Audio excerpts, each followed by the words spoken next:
Yun, magandang araw po sa inyo lahat. Welcome po sa panibagong reaction video dito sa Makapiti TV.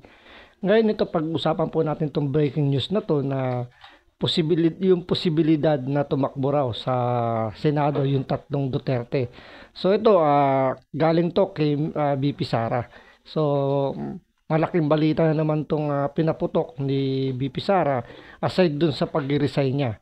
So panoorin po natin itong balitang to, pero bago lahat, kung di ka pa nakasubscribe sa Makapili TV, baka pwede naman pakipindot yung subscribe button at the same time palike na rin ang video. Wala naman pong bayad dyan, kaya pindot na. So ito, panoorin po natin itong balitang to at himayin natin ano ba yung implikasyon nito para sa administrasyon, sa mga anti-Duterte at sa mga Duterte supporters. So panoorin po natin to.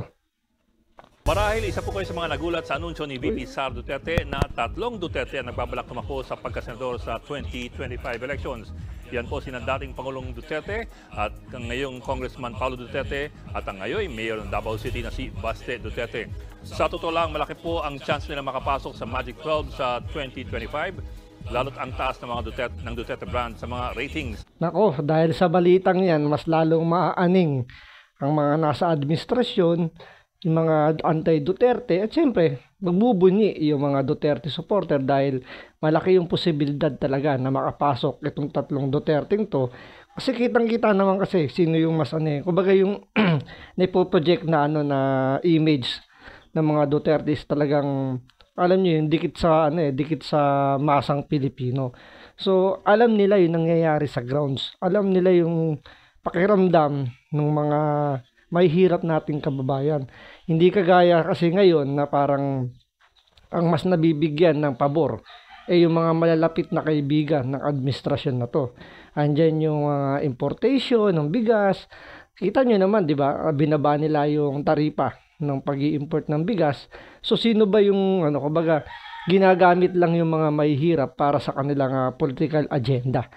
Anong political agenda? Siyempre, kapag naibaba mo yung presyo ng bigas, matutuwa yung mga mahihirap dahil sila yung sila yung mas makikinabang.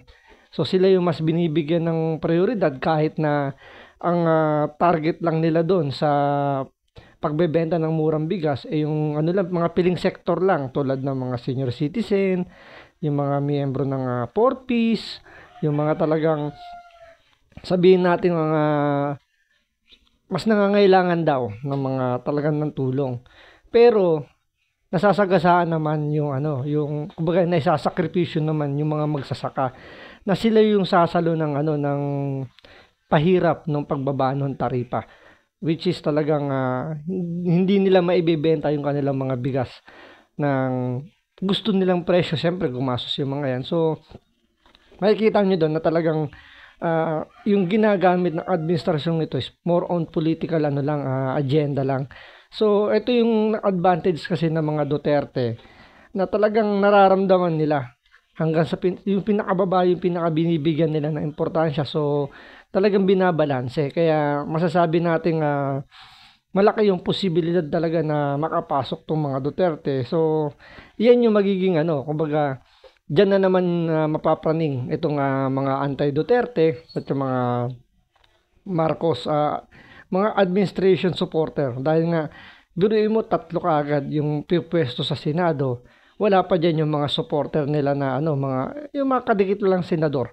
So, hindi lang tatlo yung babantayan ng administrasyon. So, madadagdagan.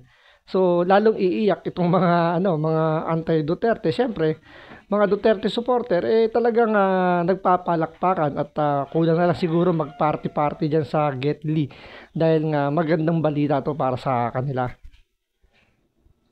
Sa Octo survey ng nakaraang Abril, 31% ng mga Filipino adults ang sumusuporta kay Marcos, pero 20% pa rin ang sumusuporta sa pamilya Duterte. Yun lang, kung sakaling makapasok sila ang pinakamalaking pamilyang sabay-sabay uupo sa Senado. At isa pa, darami lalo ang mga pamilyang nasa Senado. Sa ngayon kasi, may tatlo ng pares ng magkakapatid o mag-ina sa ating Senado. Nandyan po si Jingo Estrada at si JB Ejercito na mananatili sa Senado hanggang 2028. Meron din si Alan Peter Cayetano na uupo hanggang 2028 at si Pia Cayetano na kailangan muling tumakbo for re-election sa 2025. at si Mark Villar hanggang 2028 at ang kanyang nanay na si Cynthia na gagraduate na sa 2025. Pero may mga ugong na maaaring tumakbo ang anak ni Cynthia na si Camille Villar sa Senado sa susunod na taon. Wala pa pong konfirmasyon dyan. Kung sakaling matuloy yan, 4 na pamilya na po. Alam nyo, ito yung nakakatawa, no? Ayaw nila ng political dynasty sa gobyerno natin. Pero nung may nagsusulong na magkaroon ng batas para dyan sa dynasty na yan, ayaw naman nilang magsikontra. Lahat sila ayaw nung yung batas na yun. Ang alam ko si Miriam Santiago yung nagpo-propose ng batas na yun. At alam ko binuhay yun binubuhay nila uli yun, pero hindi nga lumulusot dahil ayaw nga ng mga politiko. Pero ngayon, mag-iiyakan na naman itong mga politikong, sabihin natin, hindi naman mga politiko, pero itong mga oposisyon daw. So, meron magreklamo dyan. Lalo na kung papasok yung 3 Duterte sa Senado plus si BP Sara pa. So, hindi lang 3 ang kung tutusin yun nasa national government natin dahil unang-una, Vice President Duterte. Tapos, dadagdagan mo ng 3 pang Duterte sa Senado. So, sila na yung pinakamalaki talaga. Pinakamatibay, pinakamalaking political family. Hindi natin pwede sabihin political political clan. Political party. Diba? Kasi hindi naman partido yung umahawak sa kanila. Ang pinag-uusapan is yung apelyido. So, political clan. So, sila na talaga yung pinakamalaki at pinakamalakas sa palagay ko. So, mas lalong di ba? Mas lalong manginginig dito yung mga pro-administration at mga anti-Duterte kasi paano nga naman nila babanggain? Paano nila gigibain ngayon yung mga Duterte? Ngayon pa nga lang na ang nakaupo pa lang sa national government ay iisa lang, si BP Sara. Retired pa si Pangulong Duterte at nasa Kongreso isa nasa local government. So, kumbaga hindi solido yung yung pwersa ng mga Duterte. Pero kung sakaling makapasok yung 3 Duterte sa Senado, at siyempre pag naandun na sa loob niya sa Senado yung 3 yan, malaki yung posibilidad na itong si Pangulong Duterte ang umupong Senate President. So madali na mapapatalsik si Chis Escudero. Siyempre majority posibleng makuha ni Pangulong Duterte. So pag si Pangulong Duterte maging Senate President, lalo na, 'di ba? Lalo na madadagdagan yung puwersa ng mga Duterte. So meron ng Vice President, andyan pa yung Senate President na Duterte. So, posible rin yung mga hahawakang komite ng mga Duterte, yung mga sumusunod na mas matataas. O sabihin natin yung mga susunod na level para maging Senate President. So, mas lalong maaaning itong mga opposition daw na Liberal Party, yung opposition na sila Coco Pimentel, at yung mga anti-Duterte at pro-administration. So, mas lalong maaaning talaga sila dito dahil mahirap nang gibain itong mga Duterte. Ang maluluklok sa ating Senado. Bale, 9 na sila sa 24 na senador. Sa totoo lang, matagal na pong issue yung dinastiya. Pero lalong bibigyan ito ng buhay ang kasabihan na dito po sa Pilipinas, hindi po partido ang nagdidikta ng political agenda, kundi mga pamilya. Wala pa rin kasing... Siyempre, totoo naman talaga yon. Siyempre, mas uunahin muna ng mga politiko yung interest ng kanilang pamilya bago yung interest ng kanilang political party. Siyempre, kailangan mag-benefits muna sila. So, secondary na lang yung political party, primary pa rin yung pamilya. So, kahit naman sa tingnan mo, siyempre, real talk. Diba? Mas uunahin mo muna yung pamilya mo bago yung political party. Siyempre, sila yung mas prioridad mo kaysa naman yung partido. Diba? So, talagang ganun talaga ang labanan dito sa Pilipinas. Mas kumbaga yung loyalty is nasa pamilya, wala sa partido. Baltas laban sa political dynasties na hinihingi ng 1987 Constitution. Isa pang bagay, kung sakali lamang na makapasok ang 3 Duterte sa Senado, malaking posibilidad na makuha nila ang majority ng chamber. Niyan kasi ang kanilang mga matalik na kakape na si Bongo, si Bato de la Rosa at si Francis Tolentino na kailangan tumakbo muli for re-election sa 2025. at si Robin Padilla na ang termino ay hanggang 2028. So, ibig sabihin, tatlong Duterte plus yung itong apat na kaalyado niya na sila Senator Tolentino, De La Rosa, si Bongo, at si Robin Padilla. So, 7. So, pwede pang madagdagan yan kasi may mga kasama pa dyan sa Senado na nagtrabaho before kay Pangulong Duterte at may mga sumusuporta pa sa kanya nung panahon na siya tumakbong presidente at naging presidente. So, may mga supporter pa siyang mga senador at mga personality dyan sa loob ng Senado. So, posible yung 7 madagdagan pa, 24 lang sila. Pero yung 12 doon is re-electionist.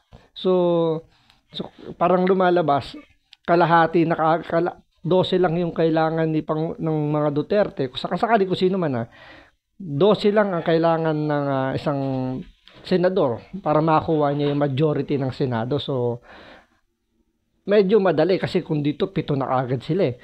So, 3 Duterte, itong 4 na talagang solid na supporter ni Pangulong Duterte. So, 7. So, sino pa yung mga pwedeng may posibilidad na makuha pa nila yung suporta? 7 na po agad sila. Pero meron pa silang 5 malinaw na kaalyado sa politika sa Senado. Nariyan po si Amy Marcos, nakatatandang kapatid ng Pangulo, na mas nakalinya kay Sara Duterte at kay Rodrigo Duterte. Nariyan din ang magkapatid na Alan at Pia Cayetano. Si Alan Peter ay dating running mate ni Duterte at dating foreign secretary niya. At si Mark at kung sakali si Camille Villar na supporter ng pamilya Duterte. Si Mark po ay dating Public Works Secretary ni Duterte at si Cynthia, malaki raw ang kontribusyon sa kampanya ni Duterte noong 2016. Kung sakaling mabuo silang lahat, 12 na po sila o kalahati na ng Senado. Kailangan na lamang po ng isa pang boto at diba? Diyan pala makikita mo 12 na. So andyan pa yung dalawang si Jinggoy at si JB Ejercito na pwede pang mahugot yan ng mga Duterte. Andyan pa si Rapi Tulfo. Andyan pa sila sino pa ba na medyo kahit paano dumidikit-dikit ng konti sa mga Duterte. So Contivero, si Binay, Villanueva, si Chis Escudero, pwedeng mahugot pa yan. So, malaki na talaga yun. So, lalagpas sa 12 kung sakasakali yung magiging puwersa ng mga Duterte. So, mas lalo talagang rito, kakabahan na yung administrasyon. Kasi talagang solido yung Senado para sa Duterte. So, di lang natin alam kung paano ngayon to i-handle. So, maraming nagsasabi, syempre, kapag hindi pabor sa mga Duterte, kapag anti-Duterte, yung magbibigay ng reaksyon tulad dyan, sasabihin nila, desperado na ang mga Duterte dahil, kumbaga, para lang hindi sila masukol, kailangan nilang papasukin yung 3 Duterte para madepensahan yung isa't isa. Pero syempre, kung titingnan mo naman yung ibang side, nagpapakita lang yun na nakikita ng mga Duterte o talaga Duterte lang yung masasabi nating tumatayo yung oposisyon talaga sa panahon ngayon. Kasi yung mga nagsasabing oposisyon na entitled na sila lang daw yung oposisyon, yung mga Liberal Party, hindi naman sila umiimik ngayon. Diba? So, speaking na hindi sila umiimik, so kung sakasakali na matuloy talaga natatakbo yung 3 Duterte sa Senado, malamang sa malamang magsanib puwersa ang unit team ni BBM at ang mga Dilawan, Pinklawan o yung Liberal Party. Kasi kailangan nilang tapatan na talaga yung mga Duterte. So, kailangan nilang magsanib puwersa. So, malamang lunukin na lang maglunukan na lang sila ng kanilang mga prinsipyo, yung mga Dilawan at yung mga Marcoses. So, alam naman natin na itong mga Liberal Party talagang allergic to sa mga Marcos at ang mga Marcos naman talagang bad trip dyan sa mga Liberal Party. So, nagpaplastikan na lang yan. So, kung kinakailangan kainin nila yung pagiging plastikan nila sa isa't isa, gagawin nila para lang matapatan ng mga Duterte. Di ba? meron po silang majority sa Senado. Mga kapatid, Edling. So yun, talagang mukhang malaki yung posibilidad kahit na sinasabi ng mga Liberal Party na hindi sila makikipagsanib puwersa, pero dahil sa balitang yan na tatakbo yung tatlong Duterte sa Senado, malamang i-consider na nila na talaga makipagsanib puwersa. So, hintayin natin sa mga susunod na araw kung ano yung magiging galaw ng administrasyon, ng galaw ng mga anti-Duterte. So, hintayin din natin sa mga susunod na maisog rally kung ano yung magiging kumbaga ano yung magiging stand na ni BP Sara, kung siya ba sasama na sa maisog rally. So, maraming salamat po sa panonood. Ingat po kayo lagi.